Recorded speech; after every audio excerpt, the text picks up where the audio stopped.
Hi, I'm Evan with the Crafty Cask. And I'm Suzanne, the founder of the Crafty Cask. And we are here today to talk all about home mixology. Because if anything, over this past year plus with the pandemic, we've all been home quite a bit more.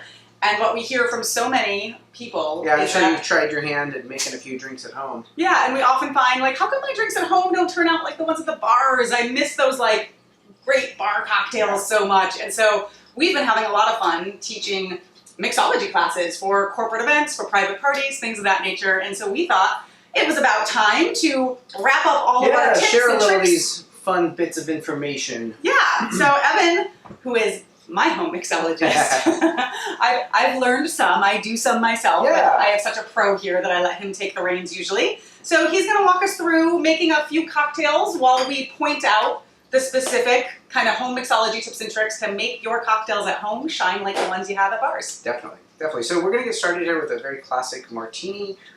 This is a recipe that is just going to be utilizing alcoholic ingredients, and we'll talk a little bit more why that is an important differentiator when you're making cocktails at home. But for this, we're going to use this lovely Blue Coat gin out of Pennsylvania, which is kind of a fun jab at the London dry gins, the red coats. If you've seen Beefeater's gin.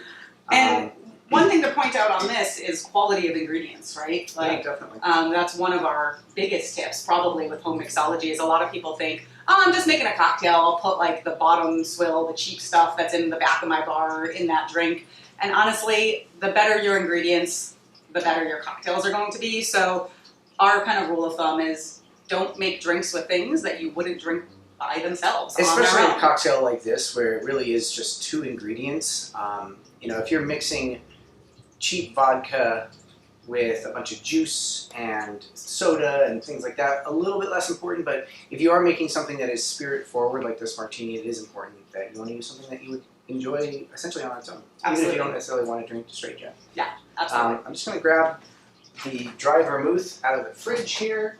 And the reason he's grabbing the dry vermouth out of the fridge and we didn't have it here already is because this is often a common misperception, misstorage of vermouth. Yeah, it's really important. Vermouth is a wine-based fortified product, and because there is wine in it, it spoils. I'm sure you've had a glass of wine from a bottle that was sitting on the counter for 4 or 5 days and doesn't taste the way you remembered it when you freshly opened it. Vermouth is the same way. It's preserved to an extent because of the addition of alcohol that fortifies it, but it doesn't make it shelf stable to just sit out open, you know, on your back bar. So you really want to store vermouth in your fridge, or any other wine-based spirit. Sherry, Madeira, Marsala, all that should be stored in your fridge. And honestly, if you go to a bar and you see a dusty old bottle of vermouth sitting on the back bar, you might not want to order a martini there, because the quality of the vermouth, again, makes a really big difference in how this martini is going to taste. Very much so.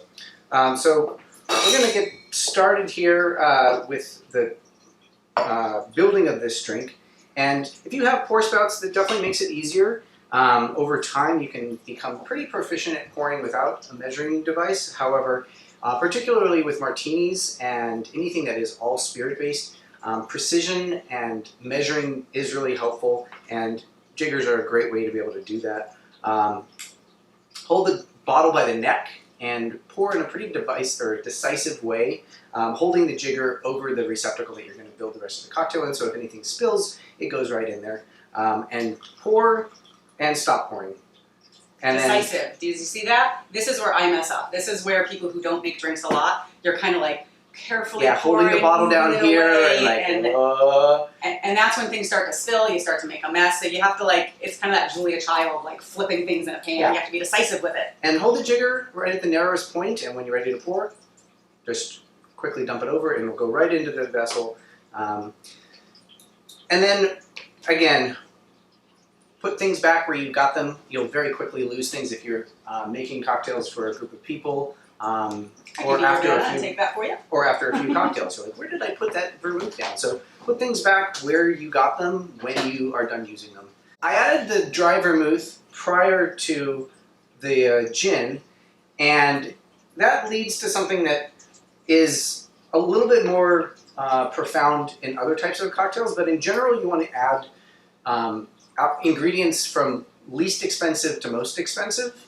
Not to say that there aren't some dry vermouths that are very expensive, but in general, Juices, you want to add first, non-alcoholic ingredients you want to add first, because if you mess up and you pour in too much and then you want to start over, you're not pouring out the expensive ingredients. Yeah, keep that booze out of the drain, for sure. And you might have noticed when we were using the vermouth, it wasn't a vermouth that maybe you recognized. And so that, again, is something about quality. And a lot of craft distilleries and wineries, actually, more so, are making vermouths now. And so that was from a lovely local one. We're in Massachusetts at the moment, called Westport Rivers. They have a sweet vermouth and a dry vermouth. And so experiment with those types of ingredients as well. Definitely.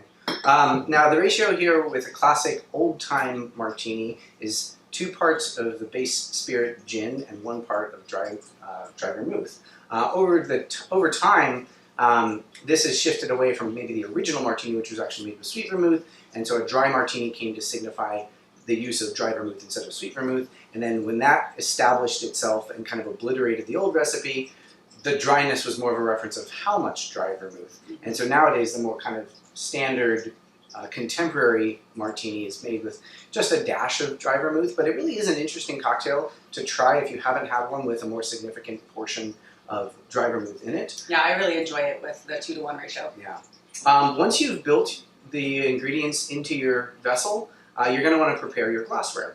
Or in this case, especially because we wanted to put our glassware in the freezer, you could have put your glassware in the freezer before you even started making your cocktail, which is kind of what we did in this instance. But typically, you do always want to prepare your glass if there is anything to prepare on your glass. So if you were making a margarita, for example, and you were salting your rim, you want to kind of build your cocktail, not put the ice in yet, and then prepare your glass before you actually finish making the cocktail. So yeah, we've got a nice frosty martini glass here from the freezer. In a pinch, you can just add some ice to a martini glass that isn't coming out of the freezer, and then add a little water, fill it up, and let it sit there while you're making the drink. And then at this point, you know, you would do that before you started building the cocktail. You build the cocktail, and then you dump the ice out and finish the preparation of the cocktail. And so we'll add the garnish here. We've got these lovely Seville orange zest stuffed olives. They're so good. Which are amazing. Question, since I tend to like dirty martinis, if you were going to put olive juice in this as well, would you pull back on some of the vermouth and top that off, or would you do another? Yeah, I would say I would probably just do a little bit less vermouth, and depending on how dirty you like it, you know, I did an ounce of vermouth, so I might start off half and half for a relatively dirty one per what I like per your taste flavor. Yeah. But yeah, playing with that and removing it from the vermouth side as opposed to adding it in total gives you a little better understanding of the ratio of what you like if you're experimenting and playing around at home. So once you've got your glassware all set up, then you're gonna get your ice. And this is important. Sometimes people put ice in their shaker and then start adding all the ingredients in. You don't want to do that, because what that's going to do is, as the ice is sitting there while you're putting the ingredients in, getting your glass ready, getting your garnish ready, the ice is going to start melting. And so that means it's going to start to dilute your drink. And the whole reason for using ice when you're shaking or stirring is to cool down that drink as quickly as possible while not diluting it too much. Yeah. So you can see here I added the ice to a separate vessel so that the amount of time that the ice spends on the cocktail is minimized. I'm actually going to put the spoon in here because we're going to stir this cocktail, and then I'm going to add the ice, and we're going to get to the business. So stirring cocktails as opposed to shaking them is something that is a matter of preference, but in general, cocktails that are made exclusively with spirits, like this martini, are advised to be stirred. And part of the reason for that is that you're going to keep the texture of the cocktail sublime and keep some clarity. And kind of like a heavier, more viscous mouthfeel when it's stirred. And when it's a spirit-forward drink, you want that kind of viscosity of these beautiful spirits to still be there. Right. Yeah. You kind of think of your decision and your flavors with the gin and the sweet or the dry vermouth, with the gin as the backdrop and the canvas, and then the vermouth that you use as kind of what you're going to highlight flavor profile was, but these flavors are quite nuanced and subtle, and so keeping them very closely integrated by minimizing the amount of dilution. And you're probably thinking, well, it's sitting along this ice for a long time. Part of the reason I'm doing it in a metal shaker tin is that it cools off more quickly. That can be something that's really helpful. And you want to do this basically until you can see and feel how cold it is. So it should be kind of almost starting to frost. And you may notice he's not stirring like this. You want to talk about why you're not? You know, I am, but you kind of want to, basically you want to create as much chaos in there as possible. So if you're just rotating around and around, the ice isn't changing its orientation in comparison to the other pieces of ice in there. They're just rotating. And so kind of rocking back and forth with a figure-8 motion is something that I have found is helpful. And you do want to do it for like 30 seconds or so, right? Like more, and sometimes if you have a quick preparation of your glass or you haven't prepared your garnish yet, you can start to stir, walk away for 10 seconds or so, prepare your garnish, come back, stir it a little bit more so that it does have enough time to really chill. And you strain it off into that beautiful glass. And the reason that you want to do this and do the prep this way is so that, when you're done there, you don't have to go get the glassware and prep the garnish at this point, because the longer the liquid spends sitting on the ice, the more diluted it's going to get. So, a vigorous, purposeful stirring of the glass or of the cocktail is going to chill it down without diluting. And that's another part of the reason that oftentimes these types of drinks are stirred, is because when you shake them, they become aerated and they become a little bit more cloudy. What happens when you Yeah, sure.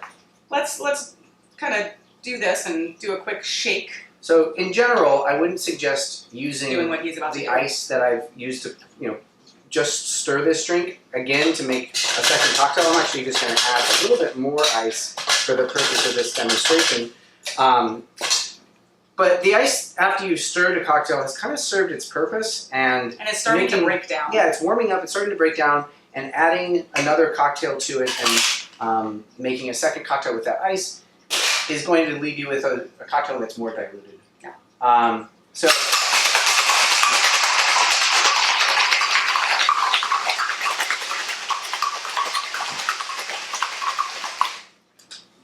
the pitter-patter of the shaker tin, like the most definitive sound of cocktails.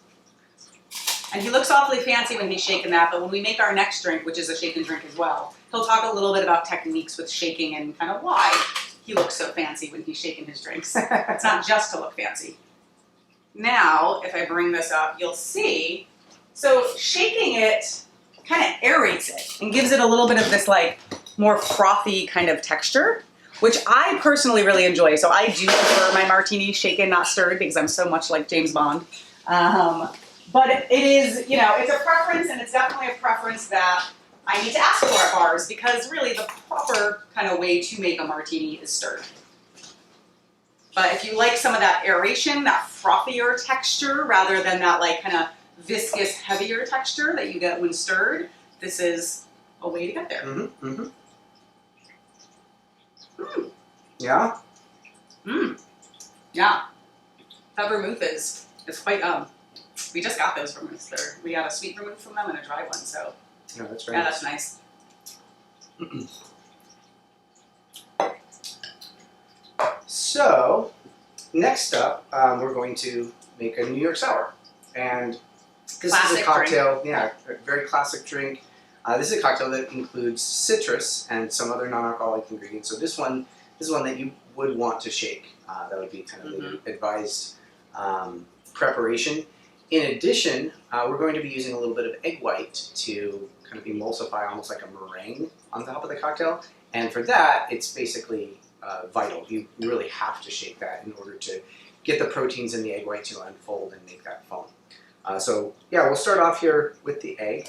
And there's a couple different ways to do this. You can either crack the egg, again, just like when you're pouring the cocktail ingredients in the jigger over the vessel.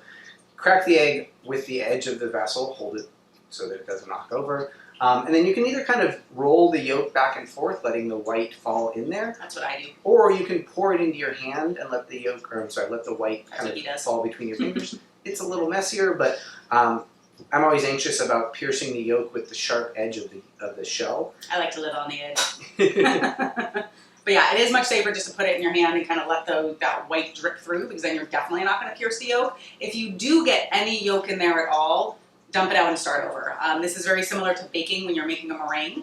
And if there's any yolk in there at all, it is not going to froth the way you need it to. And if you're worried about using egg in your cocktails, don't be, for a few reasons. If there is any kind of bacteria going on in there, it is often more likely to be in the yolk than in the white, and we're not using any of the yolk. Also, you know, we're putting alcohol in here and we're putting citrus in here, and both of those things kind of kill and or cook bacteria and things that are in there. So we have made hundreds of egg white cocktails in our corporate mixology classes, and everyone loves them, and there's really nothing to be worried about. Next, we're going to add the citrus. We're using lemon for this cocktail, and whenever possible, we highly advise using fresh squeezed citrus juice or fresh squeezed juice in general. Part of the reason is because when you squeeze the juice, especially if you've got one of these, you get some of the oils from the zest, which Like have essential oils kind of in there, so nice. a nice layer of complexity. Actually, don't forget to measure. Yeah, a lot of people feel like measuring, you know, makes you look like an amateur, but in reality, measuring makes you look like a pro. This is not, you know, you're not whipping things up and just making creations. The right proportions in a cocktail make that cocktail delicious and beautiful. And so measuring is a pro move. So we're doing an ounce of lemon juice, and then we're going to add 3/4 of an ounce of simple syrup, which is just equal parts sugar and water. Heat the water up and add some sugar, and then wait till it dissolves. We always just keep this in our fridge and have simple syrup on hand at all times. If it's nice in spring or summer and you have some rosemary around or lavender around, you can make very easy, simple, flavored simple syrups as well that can really elevate your cocktails, and be good in just like soda water too. Definitely. So we've got the egg white, the simple syrup, and the lemon juice in there, and now we're going to add a couple ounces of bourbon. This is a delicious bourbon, bourbon from Hudson Whiskey Baby Bourbon. This is made from 100% New York grown corn, and considering we're making a New York sour, it seemed appropriate. Get a decisive pour. And you know, sometimes you'll find bottles like this one that are a little bit more challenging to grip and hold. So just be conscious of that as you are, you know, refining and honing your technique. And now that we've got all the ingredients added, once again, we're going to prepare our glassware. Again, we've got a coupe here in the freezer. Beautiful, beautiful. And we're going to throw a little cocktail. Wait, is that what we're making? No, we're not making that. We're not making a Manhattan, no, we're making a New York sour. We have another little fancy garnish touch to put on this. That's right. Yeah. And so now at this point you've got your glassware ready, and you're going to want to go ahead and do now what's known as a Dry shake. Yeah, as a dry shake. And so what that means is that simply you're shaking these ingredients without the ice. The proteins in the egg white unfold a lot more readily at room temperature, and so if you add the ice before this step, you won't get that nice frothy, foamy texture. And that's what this is all about. So when you're using egg white, the reason to use egg white is to give it almost like a creamy, frothy texture. Honestly, if you were to make a drink like this with gin and lemon and egg white alone and simple syrup, it tastes like a lemon meringue pie. Like it has that nice, creamy frothiness. So I am a big fan of putting egg whites on lots of cocktails. Yeah, there's not really any flavor component that you get from the egg white. It really is just a textural thing. Yeah, but it's beautiful, and it definitely makes you feel like you're at a fancy cocktail bar. But yeah, you want to kind of shake this, and as you're shaking it up here by your head, get your wrist involved. You want something, like I was saying earlier, you want kind of more chaos. So just going back and forth like this will do the trick, but this will do it faster. So kind of get your wrist involved, and while you're shaking it by your head, you'll actually be able to hear the liquid moving around in there, and it'll kind of change sound as it starts to approach the level you want. You do kind of have to shake, when you're doing a dry shake, you do have to kind of shake for a while. It's a good arm workout, you're earning your cocktails. Earning your cocktail here. Yeah, you'll almost kind of feel the viscosity change a little bit inside there too. You'll feel it start to thicken a bit. This is what you're looking for, essentially. You're kind of looking for this, can you see that like kind of thick, viscous kind of texture. So he's gonna give it another few quick more shakes to make sure we have a nice good froth on our final cocktail. And then once you get to this point, once you have the froth in here, you want to move pretty quickly through these next couple of steps that Evan's gonna kind of walk you through, because the longer it sits there, the more that's gonna start to slowly dissipate and break down. So once again, you're gonna add your ice to the side of the shaker that doesn't have the liquid in it. Fill it up to the top. You want more Lots and ice lots than of you can. ice, yeah. Evan's rule of thumb is what? You can make about 5 cocktails out of a 10-pound bag of ice. Flip that. 5-pound bag, 10 cocktails. But that's only if you're making cocktails where you're shaking the drink and then straining it over fresh ice. In this case, since we're making both of these drinks up, you can stretch that a little bit. But like Evan said before, you don't ever want to use the same ice twice. Yeah.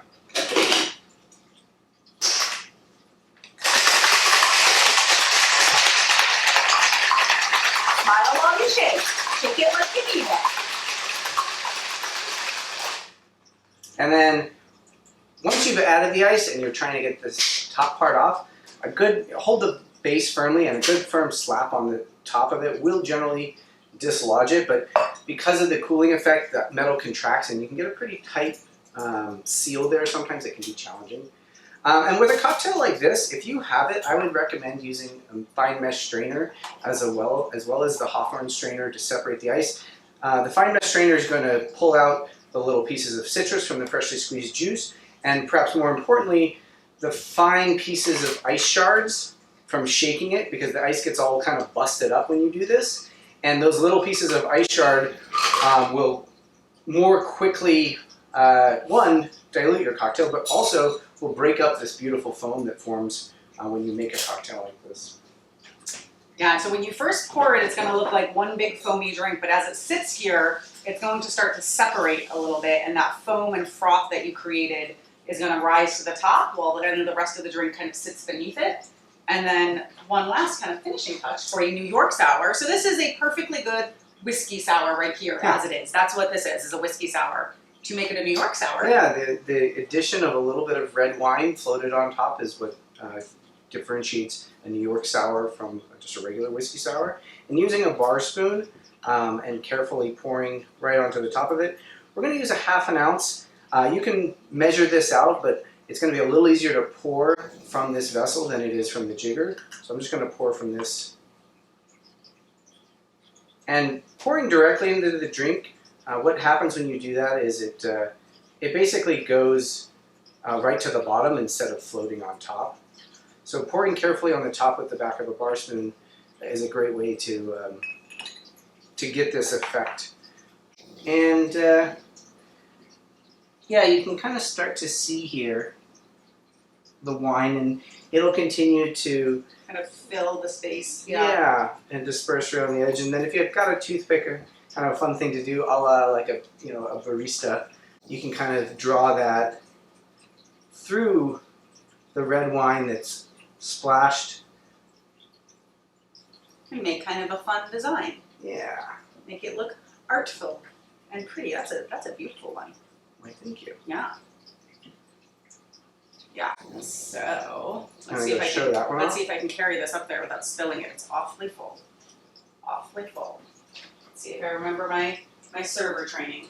You can see here is that beautiful kind of separation of the whiskey sour beneath, that layer of kind of red wine up there, and then that beautiful foam on top. And maybe you can see that pretty design as well without me spilling it. And what I really love about New York sours is that little bit of complexity that wine kind of brings in. It brings it like a depth of flavor. It kind of brings down the acid from the lemon a little bit. They're really lovely. Yeah, the red wine characteristic really kind of sets off the bourbon with the berry notes. Yeah, so now you know how to do an egg white shake, a red wine float, which is helpful. Floats are helpful for other drinks as well. Mm-hmm. You know, when to shake versus when to stir. But do we want to kind of do a quick summary of? So yeah, quick summary. Build the ingredients without the ice, with the non-alcoholic and less expensive ingredients being added first. Be sure to measure precision is really helpful when you're trying to craft some of these cocktails that have multiple ingredients. Be decisive when you're pouring, both with the bottle and with the jigger. Use more ice than you think you need to. Stir and shake longer than you might think you need to. Yeah. Shaking should be a fun, vigorous exercise, and stirring should leave the outside of the glass vessel visibly chilled and tactilely chilled. Prep the glassware before you start the stirring and shaking, so that you're not sitting there with the liquid on the ice with the ice diluting it. And then We already said use high quality ingredients, high-quality right? Fresh ingredients, citrus whenever fresh you citrus. can. Those are, I think, the primary Yeah, ones. don't forget your garnishes too. Yeah, garnishes are a really nice way to set off a drink. The zest of a piece of citrus can really transform a martini. And when you're using a zest, you do want to kind of squeeze the zest against the drink first to express, again, some of those oils that we were saying. That's a great point.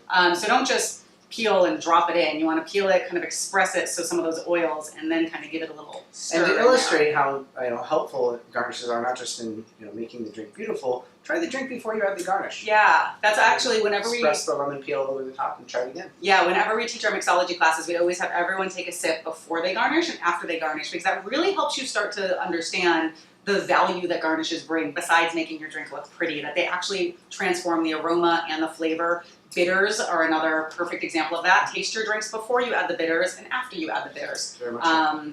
So play around with that kind of stuff for sure. I think those are kind of the primary highlighted things. Yeah, but if you like learning things like this to become a great home mixologist, or tasting tips or any of that, make sure to subscribe to us here on the YouTube channel, and also head on over to thecraftycast.com. We have all of our cocktail recipes on there. We have downloadable cheat sheets and guides and fun things to help you taste like a pro, make drinks like a pro. And of course, if you want to book your own private party with us, or corporate private event where we can teach your guests how to be home mixologists, or taste whiskey or beer or cider or wine or whatever, that's on thecraftycast.com as well. Yeah, we'd be happy to see you there. So cheers, everyone. Here's to lots of great home mixology in the upcoming year. Drink craft and drink the world. Cheers.